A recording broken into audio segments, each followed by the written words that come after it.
Hello everybody, good morning, welcome back. IMakeLevels here. I got that order out of order. I wanted to take a quick, sort of a deeper look at some of the elements of Downfall. As I mentioned before, it's really well put together, it's a really good mod, and it's kind of hard to dissect like individual design components when I'm doing a normal review because I'm playing it blind, and it's when I notice something, it's just like a quick passing comment, like, ah, that looks pretty cool and stuff, but I don't really kind of go into a lot of detail, so I wanted to do that for several things because Downfall does a few things like really well, and I wanted to point them out so hopefully someone can learn something from them. And yeah, so I'm just gonna run through this really quick. It should be maybe like 15 minutes or something. So I'm gonna park my car here so because we know now that we know what we have to do. So we got the radar ping. For those of you who haven't played episode 2, the radar on the car tells us that there is a rebel cache somewhere in this location. It kind of pinpoints the location on the radar, but since we're kind of traveling deep into here, we don't know exactly where, we just know it's in here somewhere. And the first thing I want to point out is there's a scientist behind this wall, behind this fence here.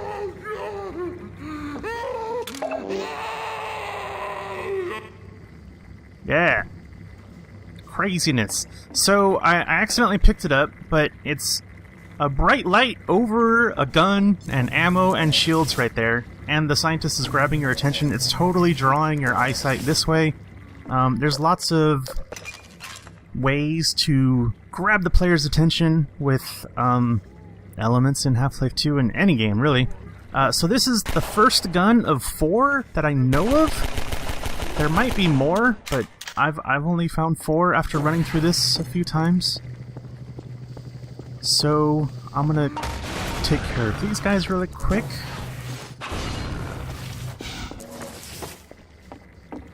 So we have the lambda symbol here. We know that something is up here.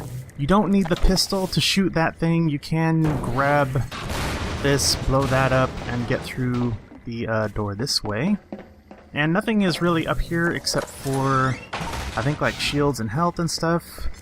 But you do kind of see a green glowy button and some sparks. So it kind of draws your attention a little bit. But other than that, this is purely an optional area for just, I think, like shields and ammo a little bit. And then, after we progress through some of this stuff here,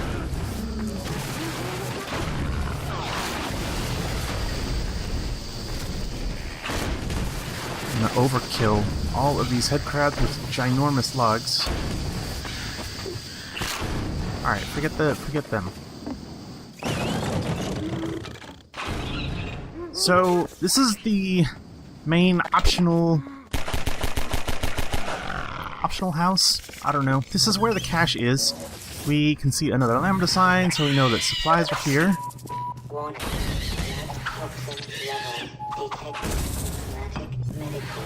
And as soon as I can kill all these things.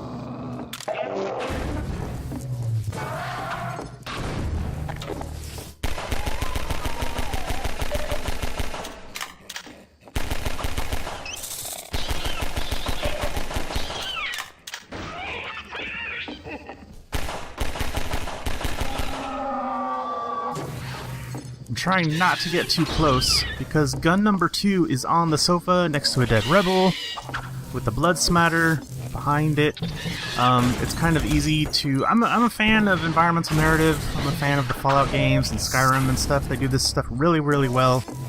I totally just destroyed that setup. I'm sorry. Pistol number 2 is right there. And then, if you remember, so long ago, being like 4 minutes or something, that we had the radar ping on the car. Pistol number 3, the Magnum, is on this dresser, which you need to kind of move out of the way to get the supplies. So awkward.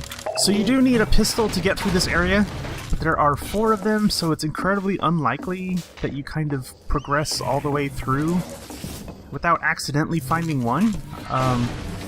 I've watched like multiple people play through Downfall, and I haven't seen any that managed to miss every single pistol.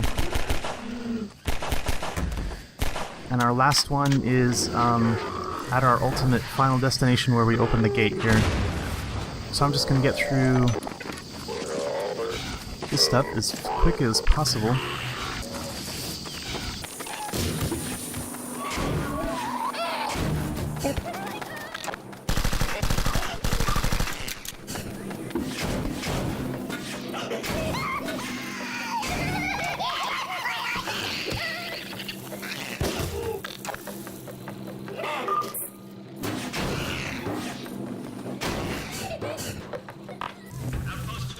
So we get to where we're going.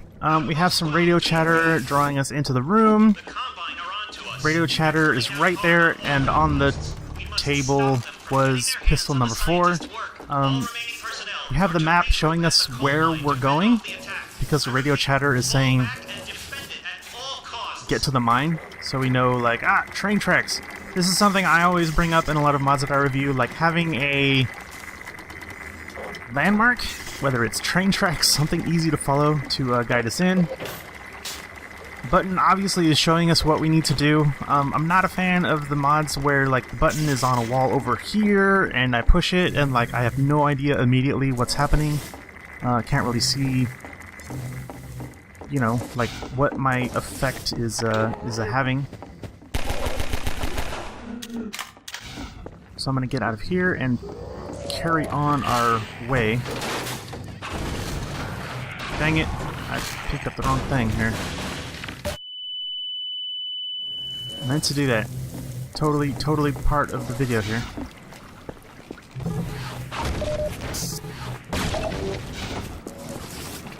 So I previously made a comment about how I wish having the car was a bit more clear going through this area. I think, I don't know, like, I can't think of a good way to solve this as it currently is. There's no phys-obs in this area. If you get out of the car, you have the car radar on your HUD telling you where it is, without like having to redo a whole bunch of stuff to add a car is necessary traversal path to get through it. It's kind of hard to rework. I really like these 3 antlions right here. It's the waterfall is not terribly clear from this distance, so it's probably easy to like come over here. You're like, oh, I can't go up there, and then you just kind of halt, have to back up, turn around. But the 3 antlions kind of guide the player up and to the right to run over them, because they're easy fodder. And I really like this zombie here, banging on the fence, grabbing your attention. He's like, hey, look at me. There is no way to kill the zombie from the left window. So even if you use the gun to shoot him, you have to do it from the right window. You're extremely likely to see the barrel and to blow it up. Also, previously in the lumber mill, there's like lots of explodables lying around. There is none in the immediate area. There's like none in the shed over here or anything like that. So your only recourse to kill this guy is to shoot him or blow up the barrel. And of course, as is necessary, I think, if you are super derpy, ammo crate with pistol ammo, obviously.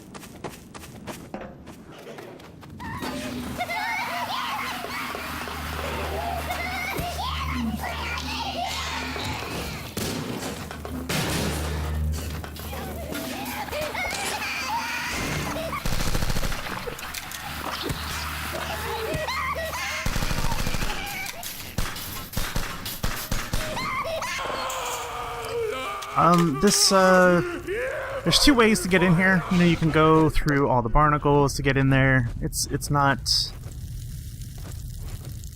necessary, but, you know, it's kind of always nice to give the player a choice as to how they tackle something. This ladder is kind of the first contentious point. Very like most people that I watched found it without any problems, but I read that a couple people like couldn't find it. I think it's really well, like a couple of the people like took a barrel and just like straight into the barnacle and then just went like whoop and looked right up at it, and then they immediately kind of noticed the ladder afterwards. I think if this was me, I would have put the ladder on this wall right here, and instead of a lock, because we've dealt with like multiple locks at this point, I would have just had it like a broken ladder that you had to put like a barrel next to it and then jump up onto it, maybe, possibly. But regardless, like, good contrast against the white decal on the back, and if he went with my suggestion of rotating it, that has its own problems because of this.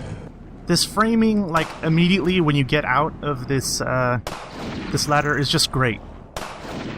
It's compositionally, like, really well done. I think designers should take, like, classic kind of art design classes in college. If you have the choice, if you're still at that age where you're like trying to figure out what to do, I would highly suggest it.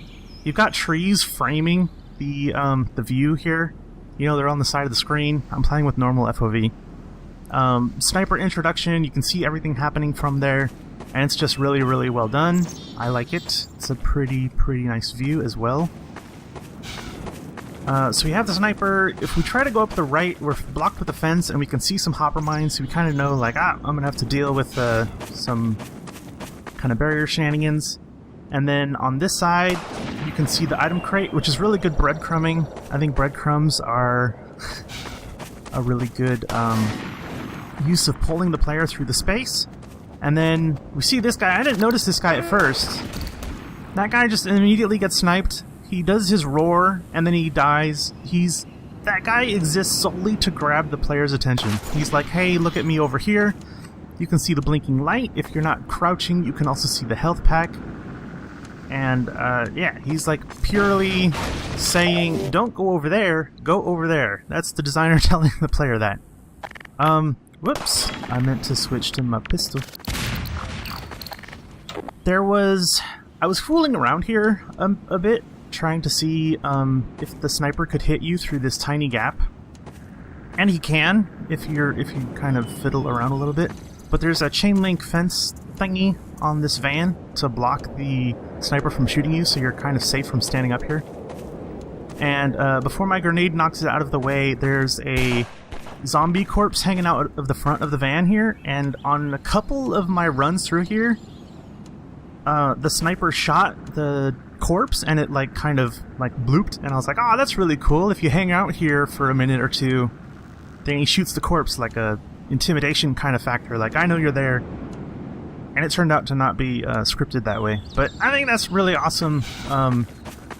I wish more mods kind of like added in super tiny insignificant details like that, and like if there was a bottle on top of the van, and if you just hang out at the van for like 10 or 15 seconds, he shoots the bottle, like as a, I know you're there, I'm gonna, you know, look at my awesome sniping skills.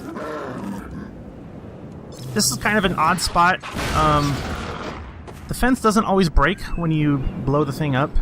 I think in my initial run, it didn't break, and I ran around to the right. A couple of the people that I watched, this fence didn't break, but it's set up as a super easy, cheesy kill on the zombie with the explodable. Obviously, you can always crowbar him, you can pistol shoot him, whatever. But it's not game-breaking to have to go around.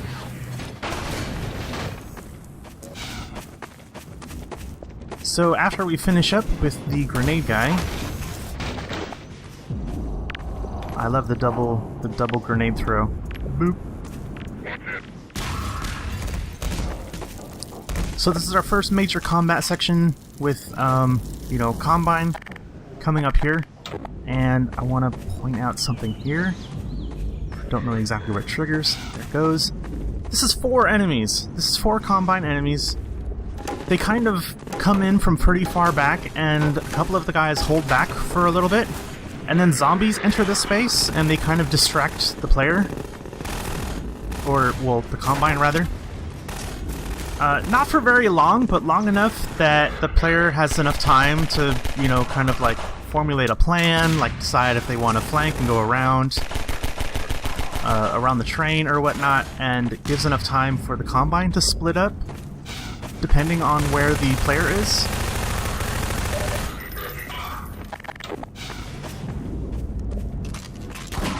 I've played this like multiple times. They do a good job of taking different paths a lot of the time. Sometimes like the Combine like run through this building and like come way up here if I'm pushed forward a little bit. Sometimes they go around the side. They've never gone up onto the railing, but they perform a good variety of actions depending on where you are. That's really good. And it's 4 enemies. It's 4 enemies, and the zombies come out of this little shed here, I think. I think so. I don't know where they come from. It's not a terribly difficult thing, but combined with the combat up here... Hello. It's another 4 enemies. Along with 2 turrets. And they don't rush into the space. I think people don't use a lot of assault points with their combat, and it's a really good... It's a really strong tool for designers.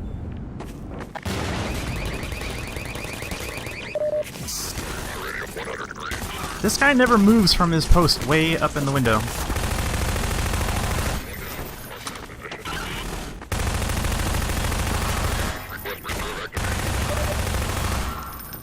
Five enemies. 5 enemies, 2 turrets. I think on its own, like, people would say that's like super easy, but I consider this like wave 2 of the combat encounter. And I think the main takeaway that I got from this is that modders who just throw in like 15 enemies and like, look at that, it's difficult combat. It's like, you don't need to do that. It's, if you stage the combat well, where, you know, an enemy is far back, so you have to like go through the whole encounter to like get rid of them. Mixing up the entities you use with like a turret or 2, if it makes contextual sense that they're like set up here. Like, it doesn't need to be like kitchen sink combat where it's super difficult. And that was, you know, a total of 5 enemies and 2 turrets. It doesn't need to be some huge grand, you know, Braveheart battle of 300 people charging each other.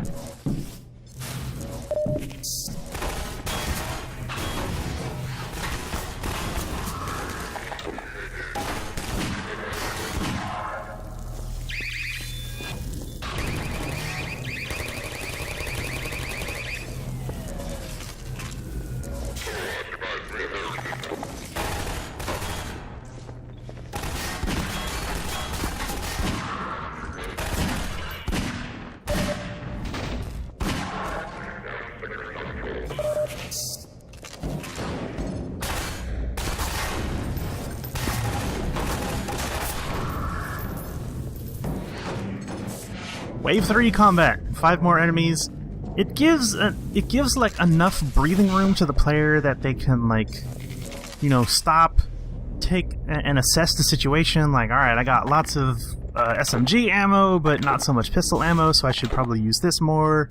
I only have like 8 shots with the Magnum, so, you know, gotta be sparing with that. Maybe only go for those shots if they're, you know, easy to hit and stuff. And then, you know, like, I'm low on health, I need to hunt around and stuff.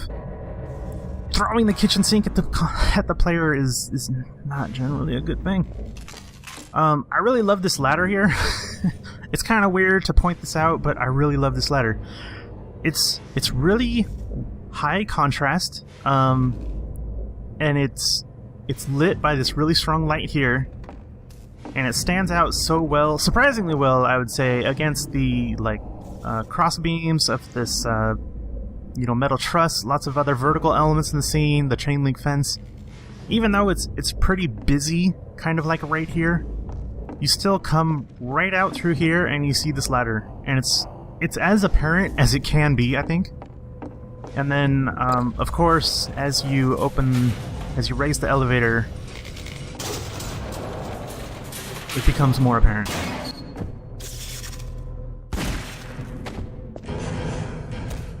Don't know what else you could do to draw the player's eye. It's so well done.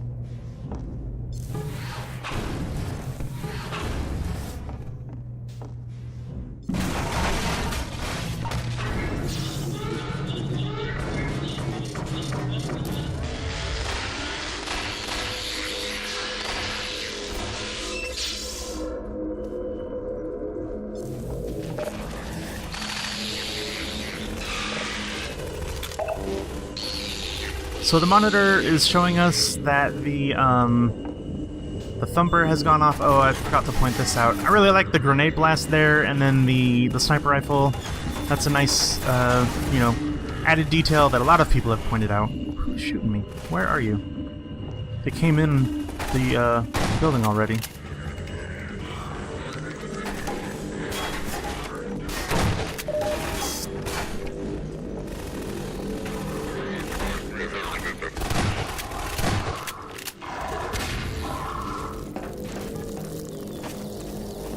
So this combat here is kind of hectic. It's a little difficult to know exactly where you need to go. I talked to Marnomai before about how this loop through this place kind of is a bit odd because you hook right into a place that you don't want to go to. And I previously thought that this train stuff was blocked off, but that's not the case, actually.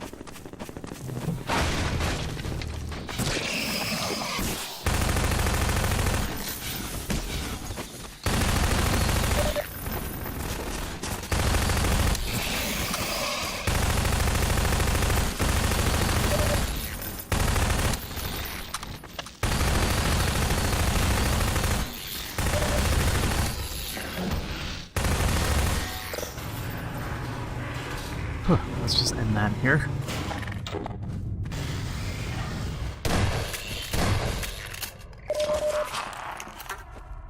Health after combat is always a nice thing, even though it's kind of almost an insignificant amount of health.